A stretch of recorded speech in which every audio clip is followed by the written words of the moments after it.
Disease, রোগ প্রতিরোধ চলছিল। রোগ প্রতিরোধ, লাইফ সায়েন্সের রোগ প্রতিরোধ চলছিল। রোগ প্রতিরোধের কি কি কমপ্লিট হয়েছে? না, রোগ প্রতিরোধের ফার্স্ট আমরা পড়েছিলাম কি? ফার্স্ট আমরা কি পড়েছিলাম?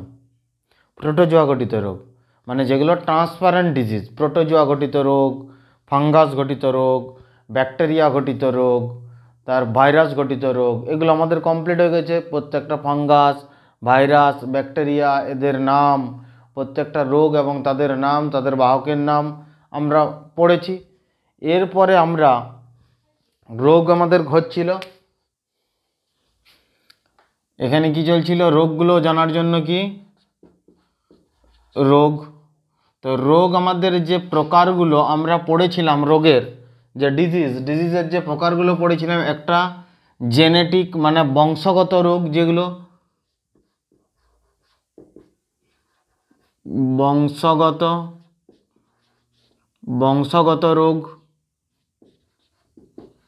বংশগত রোগ, জেনেটিক ডিজিজ, যেগুলো জেনেটিক ডিজিজ, জিনগত যে রোগগুলো হয়ে থাকে, মানে পূর্বপুরুষ বংশানুক্রমে হয়ে থাকছে, যেমন কালার ব্লাইন্ডনেস, এগুলো বংশগত রোগ যেমন হয়ে থাকছে পরপর। তারপর কি বলেছিলাম? প্রোটোজোয়া ঘটিত রোগ, থ্যালাসেমিয়া যেমন বংশগত রোগ, প্রোটোজোয়া ঘটিত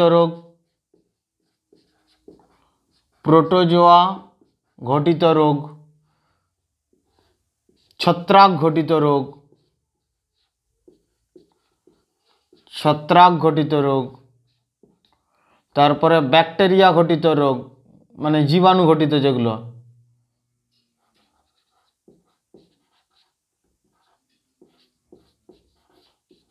ব্যাকটেরিয়া ঘটিত রোগ।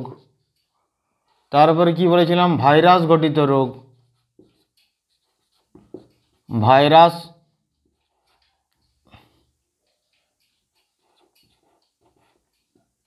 ভাইরাস ঘটিত রোগ। প্রোটোজোয়া ঘটিত রোগের যে ট্রিক্সটা বলেছিলাম, কি বলেছিলাম? পেচিস, কালাজ্বর, ম্যালেরিয়া, নিদ্রাণু রোগ, সনেকা বিমারি, পফর কি পাইরিয়া, দাঁতের যে রোগ, ছত্রাক ঘটিত, একজিমা, অ্যাথলেট ফুট, দাঁত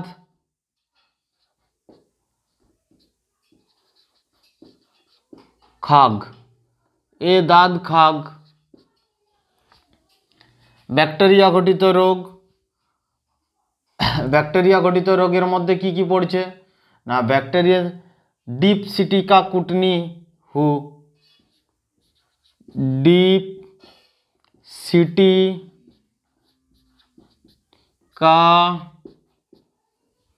डिप्थेरिया, पार्टुसिस, सिफिलिस, टिटेनास,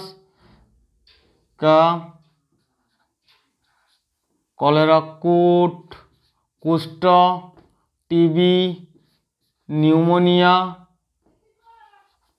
হুপিং কাশি, ডিপসিটিকা কুটনি হু। ভাইরাস ঘটিত রোগ, এডস, ডেঙ্গু, পইচে, খসরা, হিম হরে। एड्स, डेंगू, पोलियो, इन्फ्लुएंजा, चौचक इन्फ्लुएंजा, एडे पहुँचे छोग,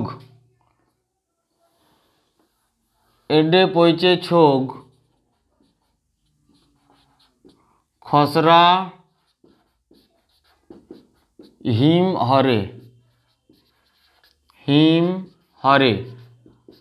एडे पहुँचे छोग, खसरा, हिम हरे। ए फॉर एड्स, डे फॉर डेंगू, पो फॉर पोलियो, रसोई फॉर इन्फ्लुएंजा। इन्फ्लुएंजा दुटो भाग, एकटा বার্ড ফ্লু আর একটা সোয়াইন ফ্লু। বার্ড ফ্লু হচ্ছে H5N1, সোয়াইন ফ্লু H1N1। তারপরে চিকেন পক্স, তারপরে এখানে স্মল পক্স, তারপরে গফর কি গাল ফুলা, মানে মাম্পস রোগ হবে, মাম্পস, খসরা, হিম, হেপাটাইটিস, মেনিনজাইটিস, হারপিজ, রেবিস, প্রত্যেকটা আগেই করানো হয়েছে। এরপরে কি আল্পতার কারণে যে রোগগুলো হয়, আল্পতা রোগ। আল্পতা রোগ যেগুলো বলা হচ্ছে, কোনগুলো? আল্পতা রোগ, কোনো কিছু কমের ফলে। যেমন ভিটামিনের কমে কি রোগ হয়? ভিটামিনের কমে, যেমন ভিটামিন এর কারণে রাতকানা, ভিটামিন বি এর কারণে বেরিবেরি, ভিটামিন সি এর কারণে কার্বি, ভিটামিন ডি এর কারণে রিকেট, ভিটামিন ই এর কারণে কি বার্ধক্য রোগ হয়, ভিটামিন কে এর কারণে কি হয়? ব্রেন হ্যামারেজ হয়। তো এগুলো হচ্ছে ভিটামিনের কমের ফলে যে রোগগুলো হচ্ছে ভিটামিন। তারপরে আয়রনের কমে কি হয় না অ্যানিমিয়া, আয়রনের কারণে অ্যানিমিয়া, প্রোটিনের কারণে ম্যারিসমাস, প্রোটিনের কারণে মেরিনসমাস, আয়োডিনের কারণে অভাবে কি রোগ হয়? গলগন্ড রোগ হয়। ক্যালসিয়ামের অভাবে কি রোগ হয়? রিকেট রোগ হয়। ক্যালসিয়ামের অভাবে কি রোগ হয়? রিকেট রোগ হয়। ইনসুলিনের অভাবে কি রোগ হয়? ইনসুলিনের অভাবে কি রোগ হয়? ইনসুলিনের অভাবে ডায়াবেটিস রোগ হয়। এগুলো আল্পতার রোগ যেগুলো বলা হচ্ছে, কোনো কিছু জিনিসের কমের ফলে যে রোগগুলো ঘটছে সেটা হচ্ছে কি না আমাদের আল্পতার রোগ। ভেক্টর ডিজিজ কোনগুলোকে বলা হচ্ছে?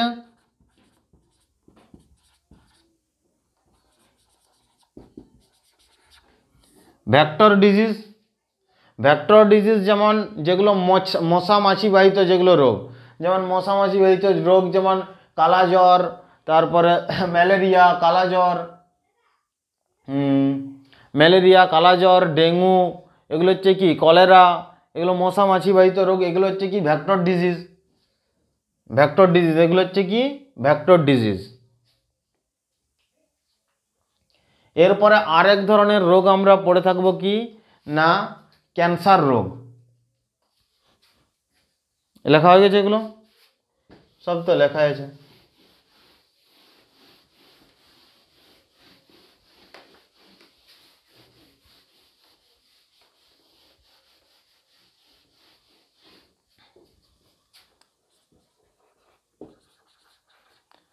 ক্যান্সার রোগ, ক্যান্সার রোগ বলতে আমরা কি বুঝি না uncontrolled cell division is known as cancer. মানে শরীরের যে কোনো অঙ্গে যে কোনো জায়গায় যদি নর্মালের তুলনায় অত্যাধিক পরিমাণে কোষ বিভাজন ঘটে থাকে সেটা হচ্ছে ক্যান্সার। যেমন লিউকোমিয়া এক ধরনের ব্লাড ক্যান্সার, ব্লাডের ক্ষেত্রে আলাদা হয়, বিভিন্ন জায়গার ক্ষেত্রে মাংসপেশির ক্ষেত্রে আলাদা ধরনের হবে। ব্রেন ক্যান্সারের ক্ষেত্রে কী হবে? টিউমারের রূপ ধারণ করবে, তখনই মৃত্যু হয়ে যাবে। ব্রেনে কী হবে? ক্যান্সারের ফার্স্ট স্টেজ টিউমার, মানে ব্রেনে যখনই টিউমার হয়ে যাবে তার মৃত্যু ঘটে যাবে। তো এভাবে uncontrolled cell division is known as cancer. মানে যে কোষ বিভাজন এমনই শরীরের পরিমাণে এতটা পরিমাণে বৃদ্ধি হয়ে যাবে যে নর্মাল যে আমাদের কোষ থাকবে সেই কোষগুলো জায়গায় পাবে না, শুধু ক্যান্সারের কোষগুলোই বেড়ে যাবে। তো ক্যান্সারের যে কোষ সেল, সেই সেলগুলোর নাম হলো স্টিম সেল।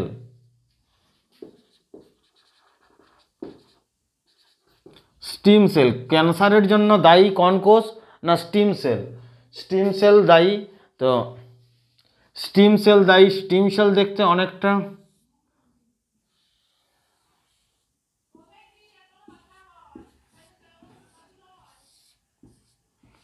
এগুলো মাইক্রোস্কোপ যন্ত্রের সাহায্যে দেখা যায়। স্টিম সেল দেখতে অনেকটা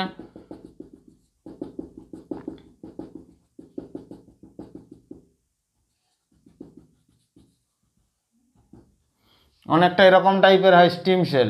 এগুলো অতি ক্ষুদ্র। তো এগুলো এত দ্রুত পরিমাণে সেল ডিভিশন হয়, বিভাজিত হতে থাকে না, প্রচুর পরিমাণে বেড়ে যেতে থাকে এই স্টিম সেল।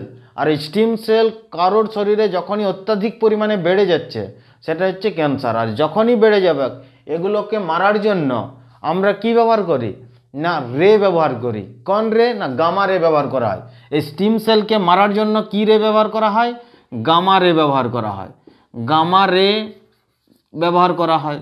তো ক্যান্সারকে জাজ করার জন্য গামা রে দিয়ে এই স্টিম সেলগুলো যেগুলো বেড়ে যাচ্ছে সেগুলোকে মারা হয়। কারোর ক্যান্সার হওয়ার পর এই স্টিম সেলকে যখন গামা দিয়ে মারা হয়, যে সেলগুলো বৃদ্ধি পাচ্ছে অত্যাধিক পরিমাণে সেগুলোকে মেরে দেওয়া হয়। কিন্তু মেরে দিলেও পুনরায় আবার এই সেলগুলো তৈরি হতে থাকে। তো যে রোগী 2 বছর বাঁচত, যে রোগী মানে 2 বছর বাঁচত তাকে যদি রে দেওয়া হয় গামা রে, তখন হয়তো সে আরও 1 বছর কিংবা 2 বছর বেঁচে যাবে, 4 বছর বাঁচবে। কেউ যদি মানে 5 বছর বাঁচত, হয়তো সে 7 বছর বাঁচলো, 1-2 বছর বেশি বাঁচবে কারো এই রে দিলে। মানে এটাই হলো তার ইয়ে, মানে এর কোনো পারফেক্ট কোনো রকম না এলাজ আছে, কোনো ট্রিটমেন্ট নেই, পারফেক্ট কোনো ট্রিটমেন্ট নেই যে একবারে সম্পূর্ণ নিরাময় করে দেওয়া যাবে। তো এইভাবে তাকে রে দিয়ে গামা দিয়ে স্টেম সেলকে মারা হয়। তো এই যে এই গামা রে ব্যবহার করা হয়, তো এই গামা রেটা ব্যবহার করা হয়, আমরা কি ইউরেনিয়াম থেকে এই গামা রে তৈরি করব? ইউরেনিয়াম থেকে যদি গামা রে তৈরি করা হয়, এই সেলের সাথে সাথে হিউম্যান বডিতে যে সেল থাকবে, প্রাণীদের যে সেল থাকবে, সেলের সমস্ত কিছুকে পুড়িয়ে দিবে। এতটাই খতরনাক পরিমাণে, ডেঞ্জার পরিমাণে ইউরেনিয়াম থেকে যে গামা রে নির্গত হয়, তেজস্ক্রিয় মৌল থেকেই গামা রে নির্গত হয়, আমরা কেমিস্ট্রিতে পড়েছি। তো এই গামা রে খুব কম পাওয়ারের যাতে গামা রে নির্গত হয়, সেরকম আমরা কোথা থেকে বার করি না কোবাল্ট-60, কোবাল্ট-60। তো ক্যান্সারের চিকিৎসার জন্য ব্যবহৃত হয় যে তেজস্ক্রিয় মৌল, সেটার নাম কি না কোবাল্ট-60। গামার এখান থেকে কম রেঞ্জের গামা রে, কম রন্টজেনের যে গামা রে নির্গত করা হয় কোথা থেকে না এই কোবাল্ট-60 থেকে। কম পাওয়ারের গামা রে তৈরি করে, যাতে শুধু স্টিম সেলটাকেই ধ্বংস করে, নর্মাল সেলকে যাতে ধ্বংস না করে, সেই অনুযায়ী কোবাল্ট-60 থেকে এখান থেকে গামা রেটা তৈরি করা হয়। তারপরে ডাক্তার সেটাকে রেটা দেয়। তাহলে গামা রে বোঝা গেল। তো এই ক্যান্সার জাজ করার জন্য কি টেস্ট করা হয়? বায়োপসি টেস্ট করা হয়। ক্যান্সার রোগ জাজ করার জন্য, নির্ণয় করার জন্য কি টেস্ট করা হয়? বায়োপসি টেস্ট করা হয়।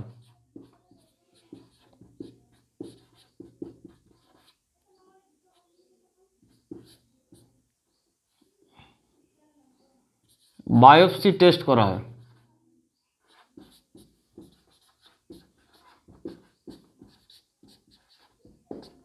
বায়োপসি টেস্ট করা হয়। এর জন্য কি ব্যবহার করা হয় না কোবাল্ট-60 ব্যবহার করা হয়। আর এই যে এই ক্যান্সার রোগের চিকিৎসার প্রসেসকে, পদ্ধতিকে কি বলা হয়? কেমিওথেরাপি। কেমোথেরাপি বলা হয় সংক্ষেপে। কেমিওথেরাপিকে সংক্ষেপে কেমোথেরাপি বলা হয়। বলো না, এই যে রে দেওয়ার যে চিকিৎসার পদ্ধতিটা, একে কেমোথেরাপি বলা হয়।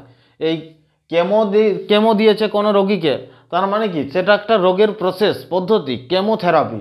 এই যে গামা রে দেওয়া হচ্ছে, এটা কোথা থেকে নির্গত হচ্ছে? কোবাল্ট-60 থেকে। তো ক্যান্সার রোগের চিকিৎসা এলাচ কোবাল্ট-60 না, এই কোবাল্ট-60 থেকে গামা রেটাকে তৈরি করা হয়। কোবাল্ট-60 বা ক্যান্সার রোগের চিকিৎসার জন্য কোন মৌল ব্যবহার করা হয় না কোবাল্ট-60। তো এই রোগগুলো হয়ে গেল মোটামুটি।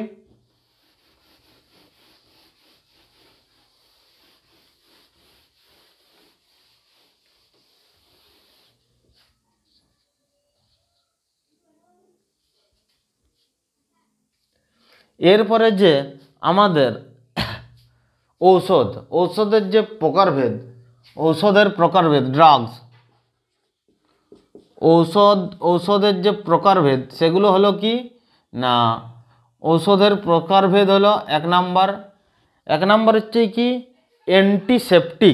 অ্যান্টিসেপটিক ওষুধটা কি না অ্যান্টিসেপটিক আমাদের শরীরের মধ্যে পুরো শরীরের আবরণ ত্বক দিয়ে, চামড়া দিয়ে পুরো ঘেরা আছে। এই চামড়া যদি কোনো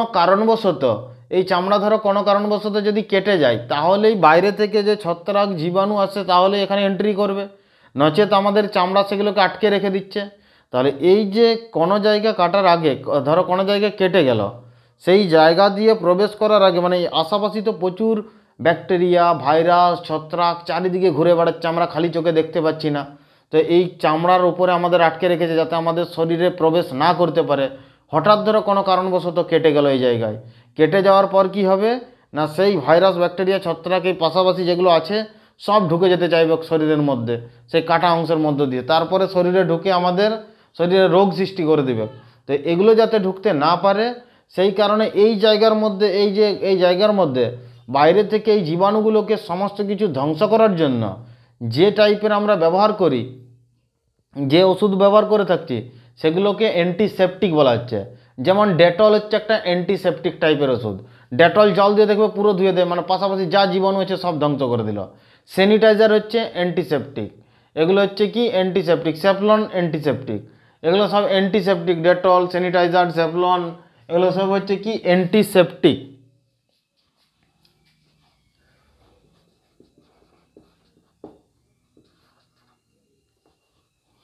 অ্যান্টিসেপটিক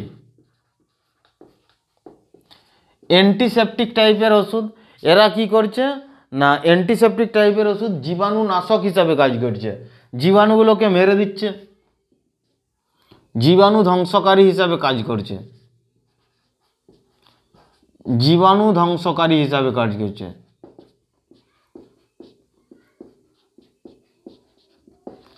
জীবাণু ধ্বংসকারী হিসাবে কাজ করছে, জীবাণু ধ্বংসকারী হিসাবে কাজ করছে। 2 নম্বর কি অ্যান্টিবায়োটিক।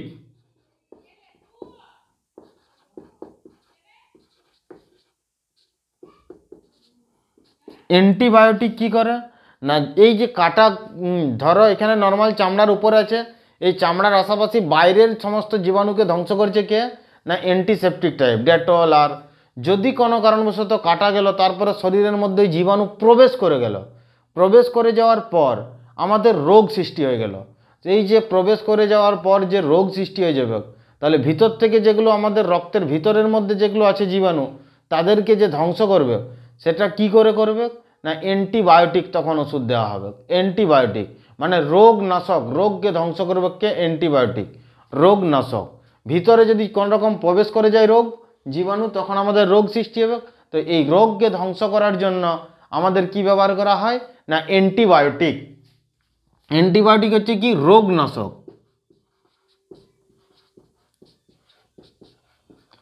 জীবাণুনাশক কি antiseptic. Antibiotic 3 number.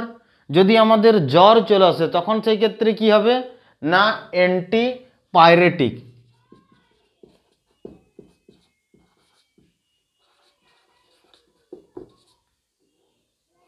Antipyretic antipyretic কি করে না জ্বর, যদি আমাদের মধ্যে জ্বর আসে সেই ক্ষেত্রে জ্বর টাইপের যেমন অ্যান্টিপাইরেটিক টাইপের ওষুধ হলে, যেমন অ্যান্টিবায়োটিক ওষুধের উদাহরণ যেমন অ্যামক্সিলিন, সিপ্রোফ্লক্সিন, এগুলো বিভিন্ন টাইপের অ্যান্টিবায়োটিক, প্রচুর অ্যান্টিবায়োটিক আছে, এগুলো সব অ্যান্টিবায়োটিকের উদাহরণ। অ্যান্টিপাইরেটিক যেমন প্যারাসিটামল, এগুলো হচ্ছে কি অ্যান্টিবায়োটিক, $0, এগুলো সব অ্যান্টিপাইরেটিক। জ্বর নাশক, জ্বরকে কমানোর জন্য জ্বর নাশক। এরপরে 4 প্রকারে কি দেওয়া আছে না অ্যানালজেসিক। অ্যানালজেসিক ব্যথাকে কমানোর জন্য।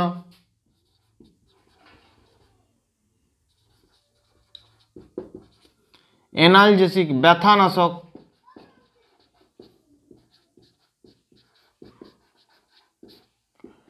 অ্যানালজেসিক হচ্ছে কি ব্যথানাশক, ব্যথার জন্য যে ট্যাবলেট, ব্যথা হলে এগুলো এই ওষুধগুলো খেলে হার্টের প্রবলেম হয় অনেক সময়, যদি অত্যাধিক পরিমাণে খেতেই থাকে আস্তে আস্তে আস্তে আস্তে হার্টের প্রবলেমে দাঁড়িয়ে যায়।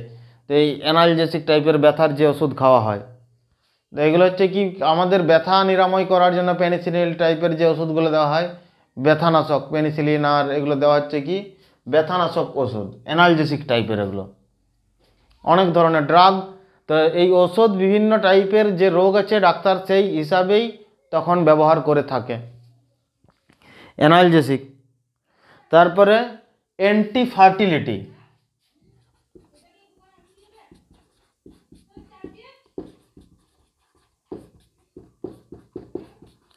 অ্যান্টিফার্টিলিটি মানে এটা হচ্ছে কি গর্ভনিরোধক।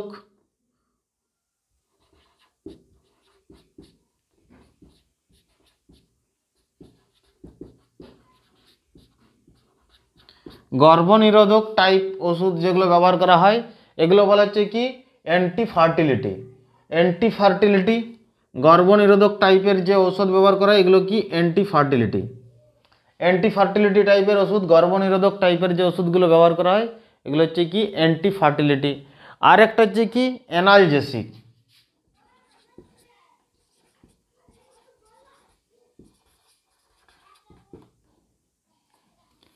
অ্যানিস্থেসিয়া, সরি অ্যানালজেসিক করা হয়েছে অ্যানিস্থেসিয়া।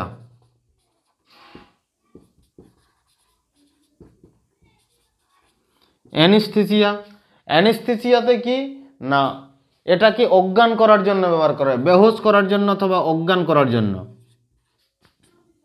অ্যানেস্থেসিয়া অজ্ঞান করার জন্য, অজ্ঞান অথবা বেহোশ করার জন্য, বেহোশ করার জন্য,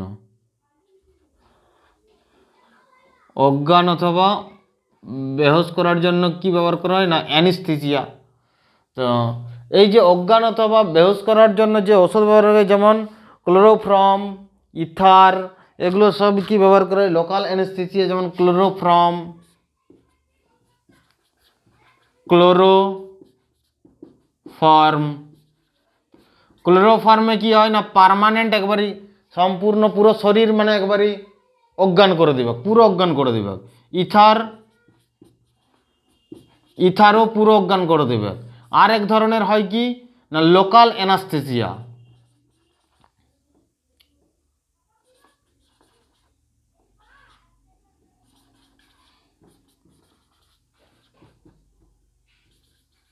লোকাল অ্যানাস্থেসিয়া, লোকাল অ্যানাস্থেসিয়া বলতে কি বুঝি না এটা লোকালে তৈরি মানে বেহোশ করার ওষুধ না, অজ্ঞান করার ওষুধ না।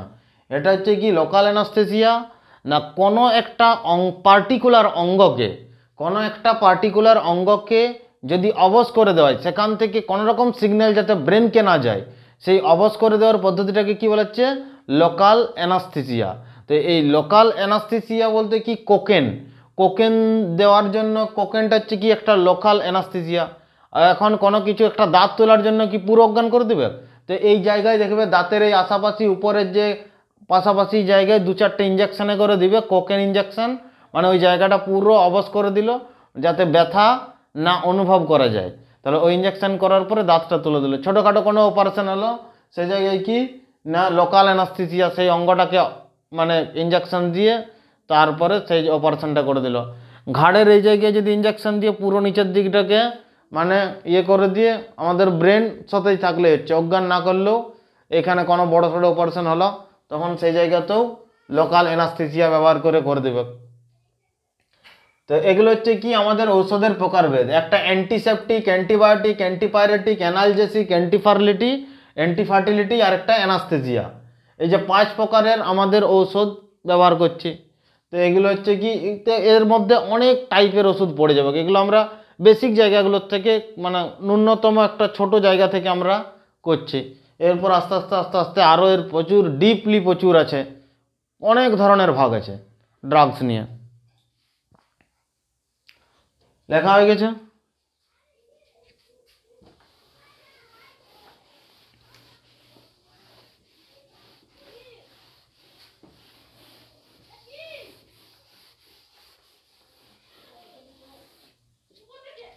এরপরে জানবে কি না স্যালাইন, আমাদের ধরো স্যালাইন ইঞ্জেকশন এগুলো দেওয়া হয় কোথায় না আমাদের সবসময় ভেনে দেওয়া হয়। ভেন আর্টারিতে কেন দেওয়া হয় না, ভেনে স্যালাইন দেওয়া হয়, কোথায় দেওয়া হয় না ভেনে, ভেনে। আর আর্টারিতে আমাদের ব্লাড প্রেশার কত 120, ভেনে হচ্ছে ব্লাড প্রেশার কত 80, এই জন্যই আমাদের ভেনে দেওয়া হয়, কারণ এর রক্তের চাপ শিরার মধ্যে রক্তের চাপ কম বলে মানে রিটার্ন ঘুরে যায়নি। আর আর্টারিতে যদি আমরা সেই ইঞ্জেকশন স্যালাইন দিয়ে দিই রিটার্ন ব্লাড ওই ইয়েতে চলে যাবে, ওই প্রেশারটাতে আমাদের কি অপোজিটে বাইরের দিকে বেরিয়ে যাবে রিটার্ন, এতটাই প্রেশার এটা আর্টারিতে ধমনীতে। এই জন্য আমরা কি ভেনে স্যালাইন দিয়ে থাকি। তো স্যালাইন দেওয়া, এই যে স্যালাইনের যে প্রকারভেদ সেই প্রকারভেদ হলো কি না দেখবে এমনি আইভি লেখা থাকে, IV intervene saline, IV saline যেটা থাকে intervene saline, IV fluid, intervene মানে শিরার মধ্য দিয়ে ইন্টারভেন ফ্লুইড। আইভির পুরো নাম কি ইন্টারভেন ফ্লুইড, ইন্টারভেন ফ্লুইড, আইভির পুরো নাম কি না ইন্টারভেন ফ্লুইড। তারপরে হচ্ছে কি না আমাদের যে স্যালাইন, স্যালাইনের যে প্রকারভেদ যেমন এনএস, এনএস হচ্ছে নর্মাল স্যালাইন। নর্মাল স্যালাইন কাদেরকে ব্যবহার করা হবে যেমন সুগারের রুগীদেরকে নর্মাল স্যালাইন ব্যবহার করা হবে। নর্মাল কোনো কিছু ধোয়া মোছা করার জন্য কি কোনো পরিষ্কার করার জন্য এই জায়গায় হাতে আরে কোনো জায়গায় লেগে গেল তখন কোন স্যালাইন ব্যবহার করা হবে? Normal saline. ওই দেখবে ব্যান্ডেজ করছে যখন সেই টাইমে দেখবে একটু পরিষ্কার করো না স্যালাইন জল দিয়ে, সেটা কি নর্মাল স্যালাইন। তো নর্মাল স্যালাইনটা নর্মালি ব্যবহার করে সুগারের রুগীদের ক্ষেত্রে ব্যবহার করে। এটা নর্মাল আমাদের যে জলের কম হয় না, ডায়রিয়া টাইরিয়া হলে যে জলের কম হয়ে যায় সেই জলের ঘাটতিটাকে পূরণ করার জন্য নর্মাল স্যালাইন ব্যবহার করা হয়, শুধুমাত্র জলের কমের জন্য, শুধুমাত্র যে জলের কম হয়ে যায় এটা হচ্ছে কি নর্মাল স্যালাইন।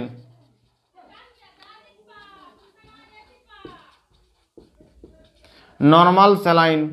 এরপরে কি না ডি সিরিজের স্যালাইন, এখানে dextrose saline, DS saline.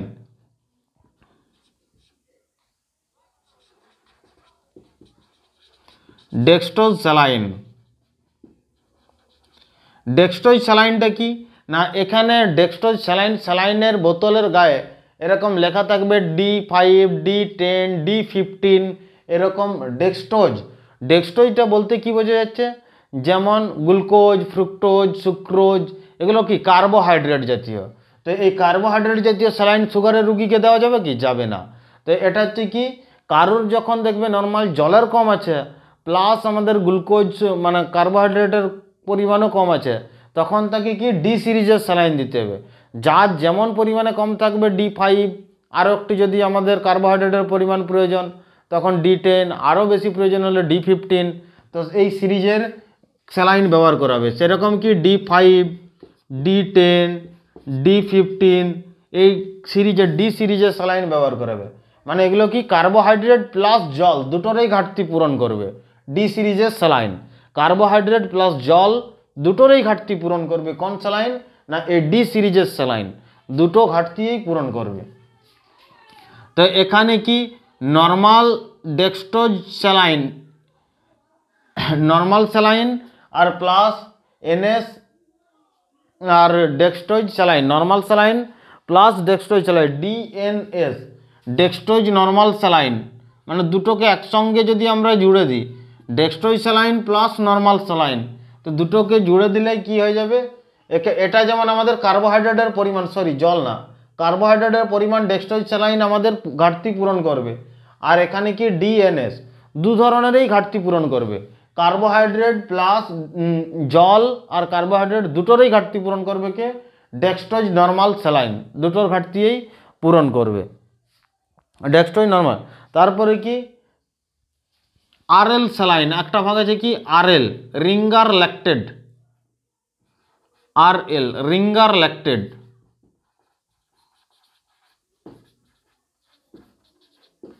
Ringer lactate saline, এই রিঙ্গার ল্যাক্টেড স্যালাইন আমাদের অত্যাধিক দুর্বল রোগীকে, রিঙ্গার ল্যাক্টেড স্যালাইন কখন ব্যবহার করা হয়? অত্যাধিক দুর্বল রোগীকে ব্যবহার করা হয়। অত্যাধিক দুর্বল রোগীকে রিঙ্গার ল্যাক্টেড স্যালাইন দেওয়া হয়। অত্যাধিক দুর্বল ব্যক্তিকে, অত্যাধিক দুর্বল রোগীকে, অত্যাধিক দুর্বল রোগীকে কি রিঙ্গার ল্যাক্টেড স্যালাইন দেওয়া হয়, রিঙ্গার ল্যাক্টেড স্যালাইন দেওয়া হয়। আরেকটা কি ম্যাট্রন আর স্যাফরন,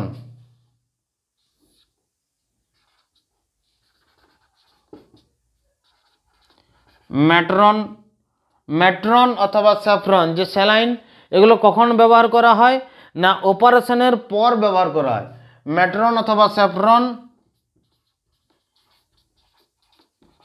অপারেশনের পর ব্যবহার করা হয়। কোনো অপারেশন করলো, অপারেশন করে সিজার টিজার এরকম অপারেশন করলো, অপারেশন করার পর ম্যাট্রন অথবা স্যাফরন ব্যবহার করা হয়, অপারেশনের পর ব্যবহার করা হয়।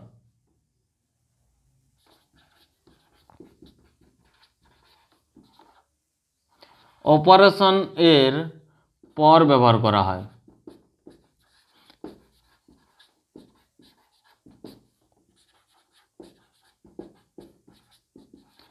অপারেশনের পর ব্যবহার করা হয় কি ম্যাট্রন অথবা স্যাফরন টাইপের যে স্যালাইন আছে অপারেশনের পর ব্যবহার করা হয়। আর এক ধরনের স্যালাইন আছে কি হেমাসিল,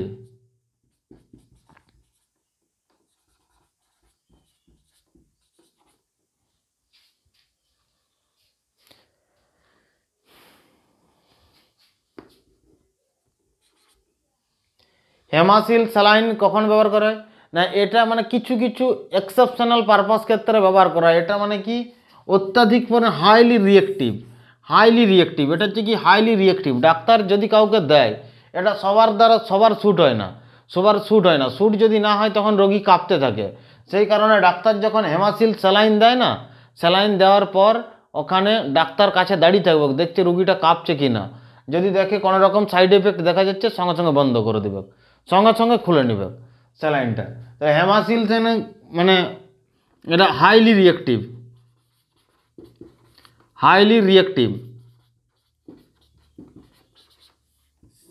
হাইলি সেন্সিটিভ টাইপের স্যালাইন।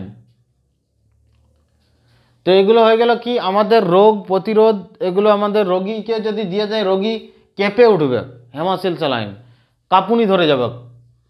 তো এগুলো ডাক্তার কাছে দাঁড়িয়ে থেকে তখন দিয়ে দেবে, কোনো রকম দূরে থেকে দেবে না। তো অত্যাধিক দুর্বল রোগীকে কি রিঙ্গার ল্যাক্টেড স্যালাইনের তাহলে আমাদের প্রকারভেদ। নর্মাল স্যালাইন বেশিরভাগই ব্যবহার করা হয়, এগুলো মানে খুব কম ব্যবহার করা হয়।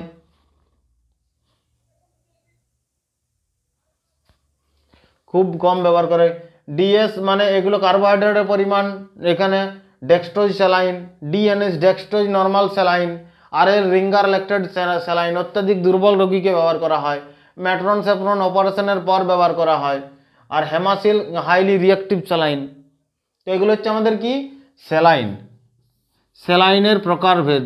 আইভি লিকুইডের ইন্টারভেন ফ্লুইডের প্রকারভেদ। তো স্যালাইন সম্বন্ধে আমরা জানলাম।